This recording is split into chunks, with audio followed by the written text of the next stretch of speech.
పూరి తండ్రిగా మీరా పెళ్లిలో నిలబడాలి. శారదా, పూరికి తండ్రిగా నేను పెళ్ళిలో నిలబడ్డానికి గగనే ఒప్పుకోడు. నేను వాడితో మాట్లాడానండి. పెళ్లిలో మీరు నిలబడ్డమే మన ఇంటికి గౌరవం అని చెప్పాను. వాడు అవును అని గాని కాదు అని గాని చెప్పలేదు. పెళ్లిలోపు వాణ్ణి ఎలాగైనా ఒప్పిస్తానన్న నమ్మకం నాకుందండి. శారదా, నువ్వు వాణ్ణి ఒప్పించినా ఇక్కడ ఈ ఇంట్లో అపూర్వ గాని బావగారు గాని ఒప్పుకోరు. పైగా నువ్వు ఈ ఇంటికొస్తే వాళ్ళని అవమానిస్తారు. నేను చూడని అవమానాలా?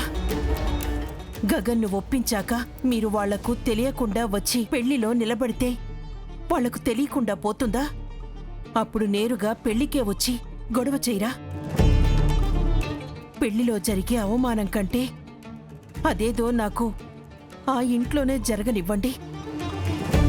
ఎన్ని అవమానాలు పడైనా సరే పూరి పెళ్లికి మీరు రావటానికి నేను వాళ్ళని ఒప్పిస్తాను. శారదా, నీకెలా చెప్పాలో అర్థం కావట్లేదు. ఇప్పుడేం జరుగుతుందోనని చాలా టెన్షన్గా ఉంది.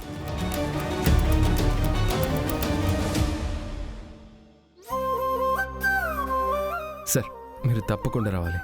చాలా సంతోషంగా ఉంటుంది మాకు. నువ్వు పిలవడం మేము రాకపోవటమా? నా సంగతి పక్కన పెట్టు. ఇంత గ్రాండ్గా మీ చెల్లి పెళ్లి చేస్తున్నావు కదా, మీ నాన్నని ఆహ్వానిస్తున్నావా? మీ నాన్న ప్రస్తావన తీసుకొస్తే నీ కోపం వస్తుందనే విషయం నాకు తెలుసు. కానీ మీ నాన్నే గనక రాకపోతే ఆయన గురించి మాట్లాడుకునే అవకాశం అందరికీ ఇచ్చినట్టు అవుతుంది. నీ గురించి మాట్లాడుకోకుండా ఉండాలంటే మీ నాన్న ఉండాలనేదే నా ఉద్దేశం.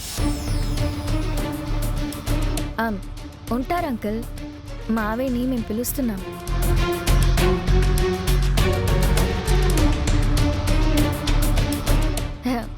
ఏంటండి అలా చూస్తున్నారు?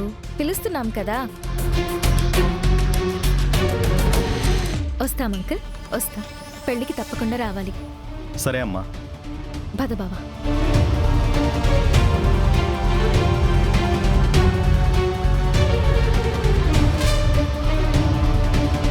ఏంటి భూమి, ఆయన్ని పిలుస్తున్నావని నువ్వు కమిట్ అయ్యావేంటి?